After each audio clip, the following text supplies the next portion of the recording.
Hello and welcome to Bradley Central High School. I'm Gwen Shroyer along with Coach Matt Moody in place of Damon Floyd. This is the Damon Floyd Coaches Show, and we're here talking about Bradley Central High School football.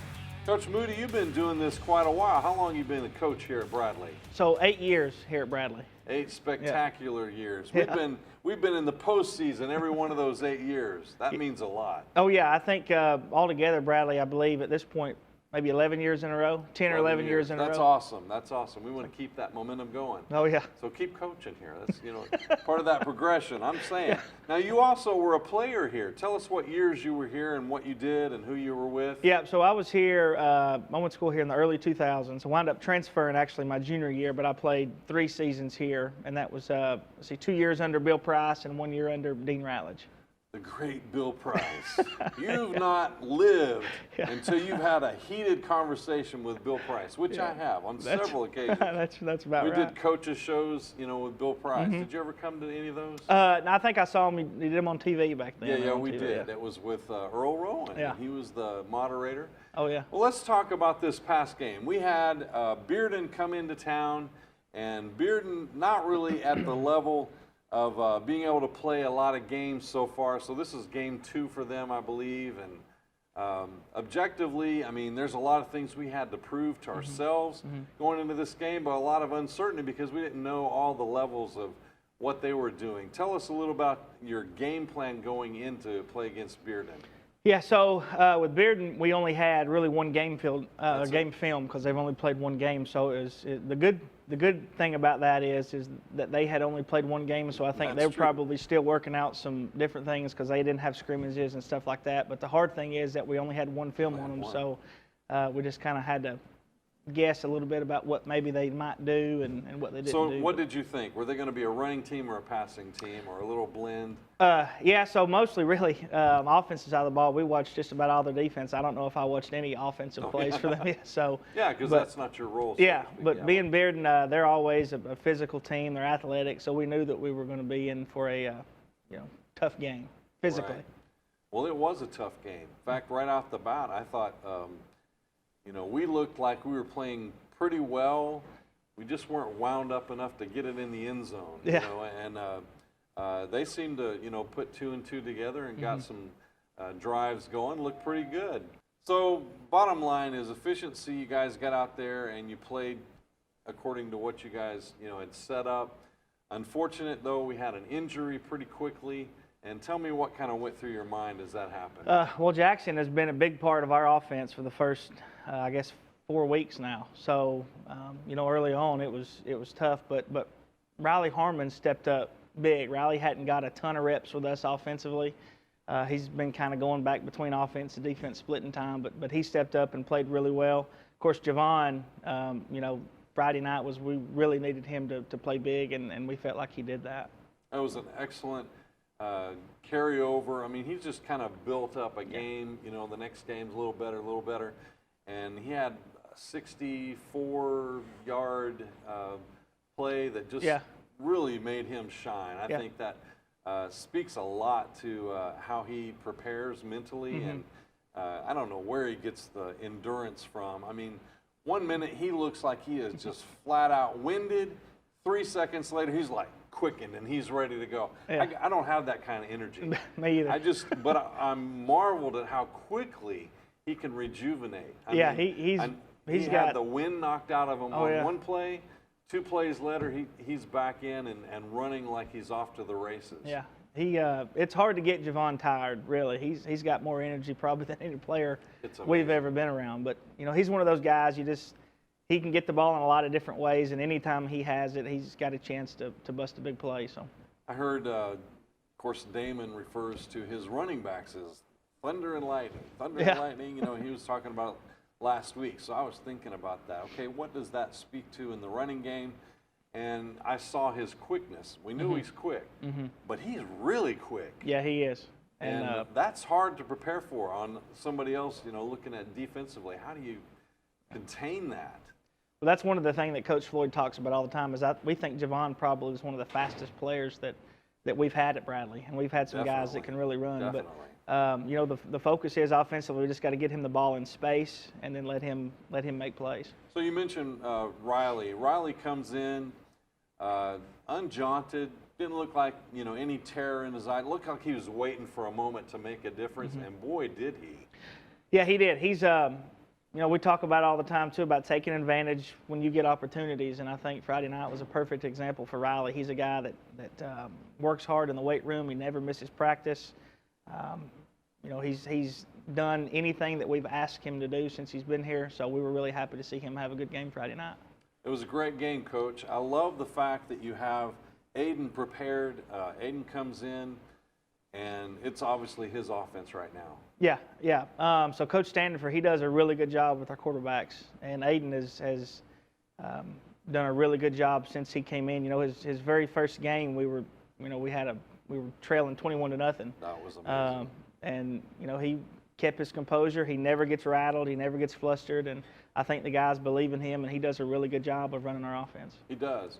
And, you know, granted, there were some mistakes given, but I think he learns from his mistakes really well. He does. He is a quick learner. And, you know, you can see it when you go back and watch film. Every week he just keeps getting better and better. He does. He's very efficient throwing the ball. I think he was like 10 for 13 Friday night. He was 12 of 15 last Friday. So he's just, like I said, week to week, he's just getting better and better. Better and better. And I suppose when you look at players that look up to him, you know, and think, how are we going to get over the next hurdle?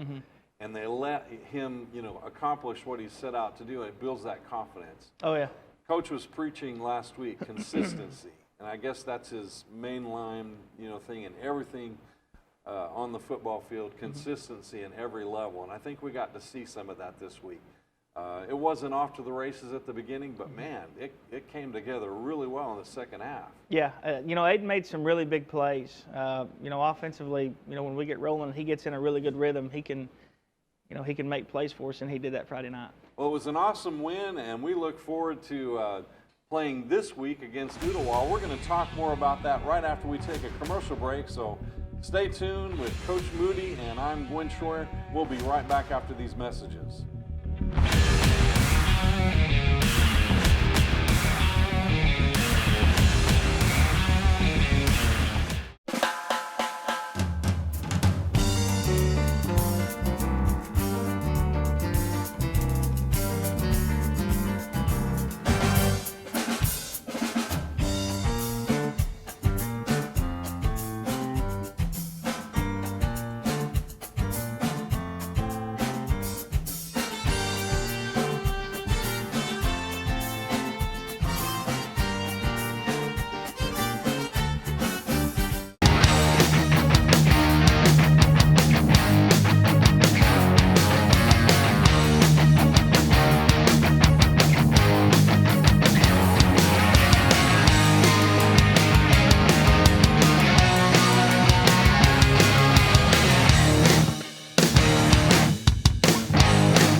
One thing to love about the Tennessee Valley is Bradley Central Show Choir, Vocal Motion. The other thing to love is the local Geico office on Lee Highway.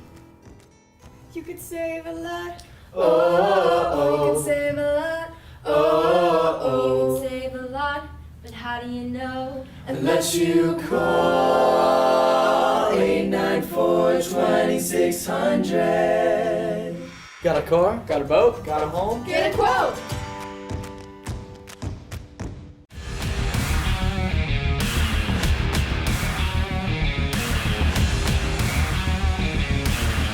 This is the Damon Floyd Coaches Show.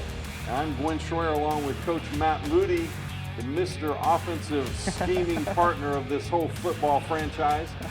I don't know about that. Yeah, I knew you would say that, but it's real. You do have a lot of good complications that you throw in the mix and allow students to grow.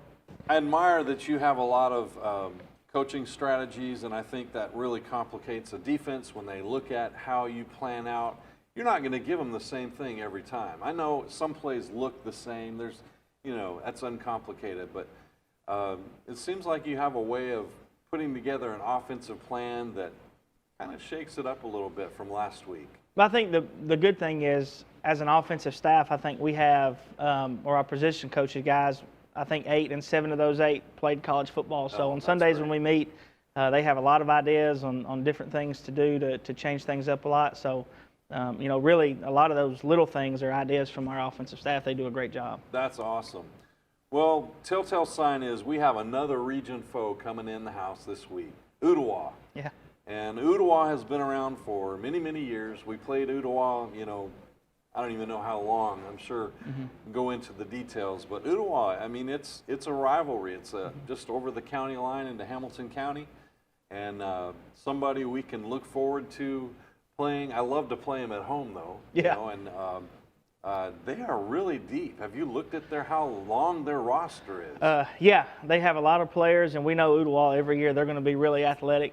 I think every year that I've been here, our games with Ooltewah have been tough and, come down to the wire most of the time at the end of the game, so we expect the same thing this year. Yeah, and they have some very athletic players. Yeah. I mean, that's something that can be quantified year after year. I remember last year, they have a quarterback that could shoot out and run and do whatever he wanted to. So this year, you got some, things that you've measured and how you're going to present against their defense. And I know you want to give away all this stuff, but talking about our players, how do they present themselves when you're going through the motions, looking at tape and kind of deciding how to get into the mental phase of it? Yeah, well, I think, offensively, we just kind of do what we do. This year we've simplified a lot of things. We've got some really good players. So the big thing for us offensively is just, get those guys the ball in space and let them make plays. We know coming into the game that Ooltewah is going to be physical. They're going to play hard, and they're really athletic. So we just kind of focus on what we got to do and take care of business. Yeah, and the nice thing is we're playing at home again this Yeah. week. How great is this season? 6 weeks at home. Yeah. I mean, last year was miserable, 4 weeks at home. Yeah. This year, this is the fruit of that. We get to take advantage of it and postseason down the road, but 6 weeks at home. This is game number 3 at home, so we're not even midway through the whole. And then one of the away games is at Cleveland, so we're At really Cleveland, only that's right. traveling At out of Cleveland. Bradley County for 3 away games, so that's really nice. Yeah, and then we have the wonderful game next week where we don't play anybody. Yeah. Yeah, and I think that off week, that bye week hits us pretty perfect timing almost. We got some guys that are a little banged up, and that gives us a week to prepare and get ready for Cleveland. For Cleveland, yeah, and that's a huge game. Obviously, something we'll talk about down the road, but you have to prepare for it, as you go. Yeah. So, mention that you went to Bradley here. Do you have any brothers or sisters or family members that also were Bradley folks? Yeah, so pretty much about my entire family are Bradley graduates. The most recent, I guess, my brother graduated, and I think he was class of 07. So Coach Floyd's first year coaching here was actually his senior year. Okay. Yeah. That was the year before I came. Was it? 07, yeah, that was it. I was here the fall of 07, so Okay. that year. You missed him by a year. Missed him by 1 year. My son graduated that year, played soccer. Anyway, that was something I just wondered how deep you were into the family mix of Yeah. Bradley. And generally speaking, a lot of people do get pretty deep, and if they don't, they become like the first generation, and it just kind of multiplies Yeah, past that's it. that. So, well, that's good, man. I do have one other thing I want to throw at you, and I was just saving this and thinking, what's something I can just kind of throw at them. So in the record books, and I saw a stat page last week presented, and it had a stat, a marker stat said the longest passing play on record, something like 94, 95 yards. And the quarterback was Matt Moody. Yeah. But then I also saw a side note asterisk. It said, oh, by the way, this has now been regarded as a running play, so it's a rushing play. Pulled it off the stat sheet. It's no longer considered the top passing play. Now it's a rushing play. What do you think about that? And what play was it? And honestly, I really don't even remember it. It was probably a running play or some sort of screen pass, and Lamar Thompson was the guy that scored, and he was really, really good. So yeah. But honestly, I don't even remember the play. It turned out it wasn't a lateral. I mean, inches probably made the decision to it pull may that have off been the top. I mean, the top position. Oh yeah. Just wanted to ask you about that. I thought it would be fun to recognize you, but also, you know, poke a little bit. I mean, evidently, if it was a 94-yard, whatever it was, that's pretty amazing. So. Yeah, like I said, I really don't even remember. It was Lamar was just making a play, I would say. Well, it sounded like a good play to me. It's been great having you on the show. Thanks. We look forward to a fabulous game this Friday night against Ooltewah at Bear Stadium. Hope that you can join us, and we are looking forward to a huge crowd. If you can't get a seat on the home side, move over to the visitor side. There'll be plenty of space, room for everybody. Come join in. If you can't catch it, you can listen to it on the radio, the Buzz 101.3. You also have the opportunity to listen to it and watch it at Bear Network, which is BCHS.TV. And we would love to have you be a part of that this week. Coach Moody, been fabulous having you. For Coach Moody, I'm Gwen Shroyer, and this has been the Damon Floyd Coaches Show at Bradley Central High School. Till next week, we'll see you on the sideline. God bless and go Bears.